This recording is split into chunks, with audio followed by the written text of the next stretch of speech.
Greetings, salutations, respect, and love. This one's for you. On today's episode, we are going to explore the eternal question: are the Beatles prog? Well, the Beatles were obviously the most important rock band in the history of rock music. There can be absolutely no debate about that. They are my favorite band of all time. I draw a clear line in the sand: music before the Beatles, music after the Beatles. And if we're not talking about Stravinsky or Bartok, I don't really care much for anything before the Beatles came around. All the music I love exists because of the Beatles. Are they prog? Well, let's take a little look-see and try to figure it out. Who were the Beatles? Well, obviously George Harrison. Born in 1943, he left us in 2001. Ringo Starr, born in 1940. John was also born in 1940. Paul was born in 42. Got a quiz question to start this off. Everybody knows about Pete Best. The question is how many drummers did the Beatles have? And name them. All right, we're going to get started here talking about the Beatles, the greatest band of all time. It's incredible what they've done. Just amazing. If you look at the early stuff, yeah, clearly they were not a prog band. There is not a whole lot progressive going on their early records. But if you listen really carefully, you can hear quite a bit of very interesting genre hopping going on. Both John and Paul had great musical ears. They heard everything that was going on around them and incorporated it into the Beatles' music. Even those early pop records have things going on, middle eights that are really interesting, or rhythmic devices that they use that are just a little bit off. But, it really was not until that opening chord of Hard Day's Night, that G11 suspended 4 is the best I can analyze what that thing is.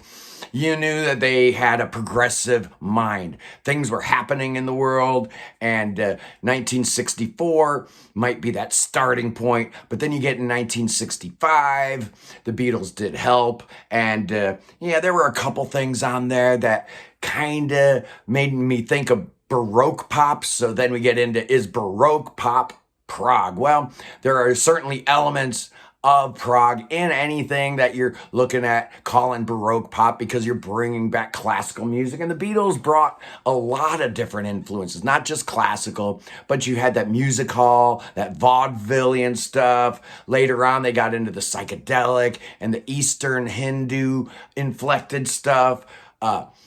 Country music. The Beatles for Sale had a very strange country inflected sound to it. Folk music.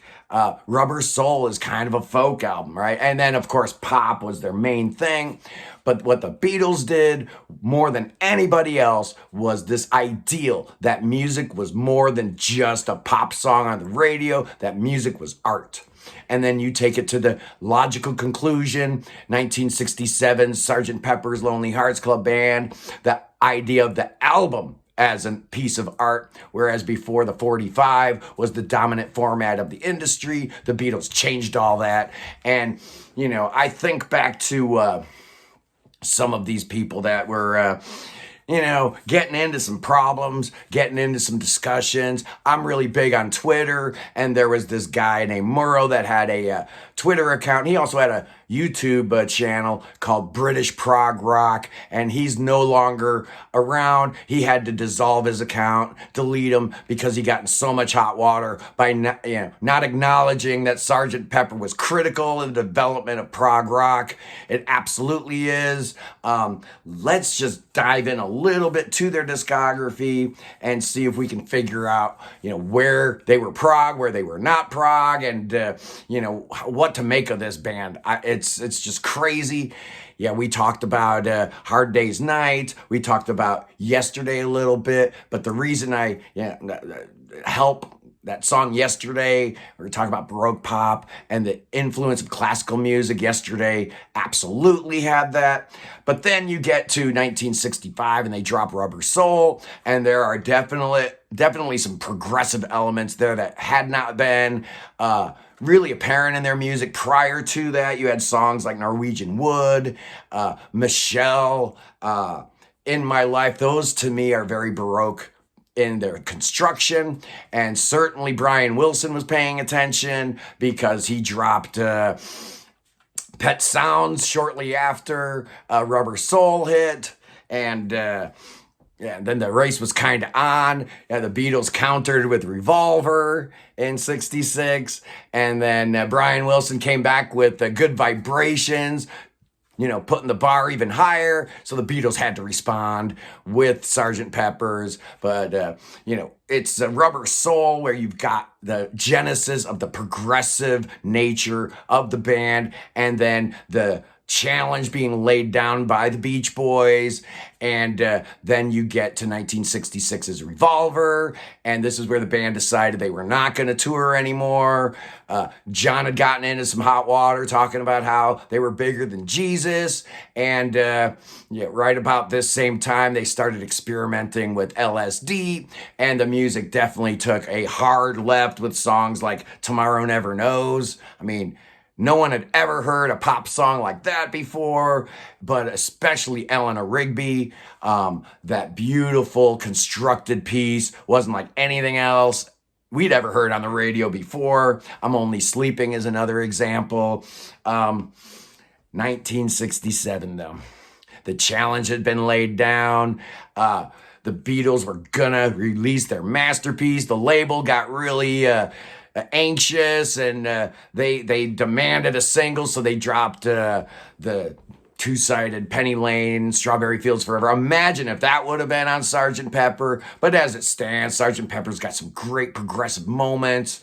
A Day in a Life obviously stands out as perhaps their most progressive track, but Being for the Benefit of Mr. Kite, that's so weird. That sounds kind of proggy to me. She's Leaving Home, again with that orchestration going on. And then George again with the Indian stuff with Within and Without You, which is even better than Tomorrow Never Knows because it's a little more melodic. This was the first album the first rock album to win a Grammy for Album of the Year, which is just insane.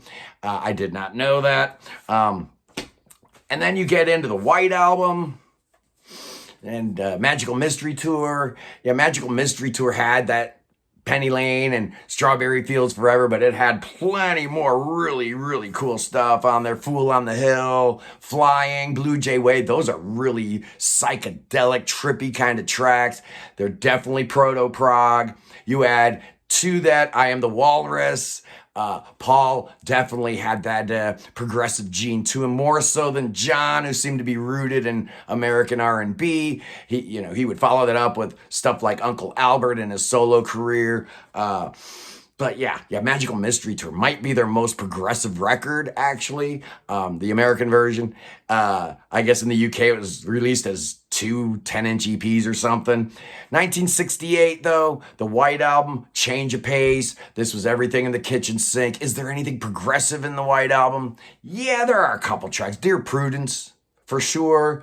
Happiness is a Warm Gun goes through a lot of weird changes, so that could be considered prog. Helter Skelter was a song unlike any other at the time, moving the needle in a heavier direction. That's pretty progressive. Revolution Number 9, the experiments and sound, that's pretty progressive. But they decided they were going to kind of scale things down a little bit and get back to the basics with Let It Be. Not a whole lot prog going on that record by design.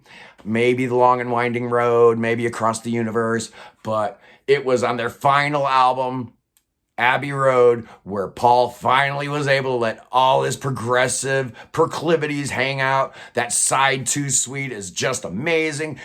John hated that thing. That was all Paul and George Martin in the studio. And is that a prog suite?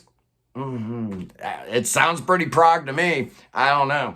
But, then you get into the solo stuff, and you start realizing that Paul was the one with the prog heart. George had the spirituality going on, and that definitely can, sidle right in with progressive thinking. John was the one that kept, dragging them down into blues-based songs. The Beatles always had that in them. They never got rid of the blues. Every single album had songs like that. Those basic blues rock songs. So they were not 100% progressive. Sgt. Pepper came out in 67. I remember I was working in a record store in 1987. And, it was 20 years ago today, became a big rallying cry. And I think Capitol at the time used that as an excuse to roll out the Beatles discography on CD, which was also good because it helped canonize what records were actually part of the Beatles canon. And it is the British records plus Magical Mystery Tour that were so canonized and codified back then. And that's kind of the way we look at the Beatles discography now. But are they prog? I contend that the Beatles were the first prog band, but there was no such thing as prog back then. There wasn't even a proto-prog back then. They were the originators. They started it all, and without the Beatles, we would not have had Yes, we would not have had Genesis, we would not have had King Crimson, we would not have had Pink Floyd. Well, maybe we would have had Pink Floyd, but they would have been completely different.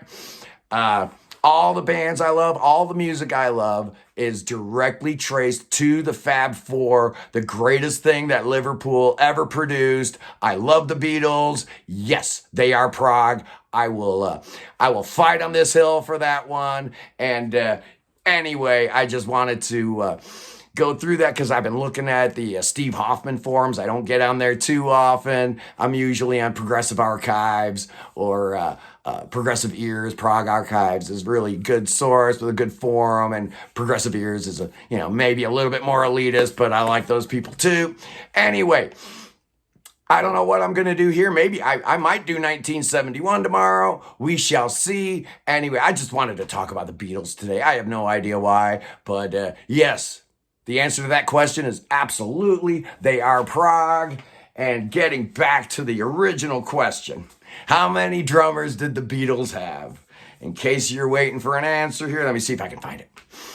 The answer is 5. Yes, they had 5 drummers. Of course, Ringo and Pete Best, everybody knows about. But we also had a guy named Norman Chapman. He played 3 gigs with them.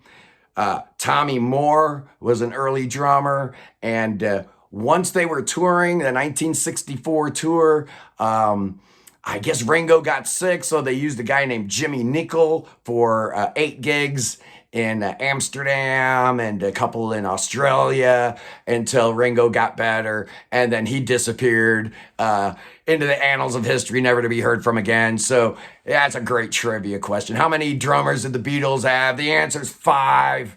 Anyway, I love you guys, and I'll see you soon. Peace in the Middle East.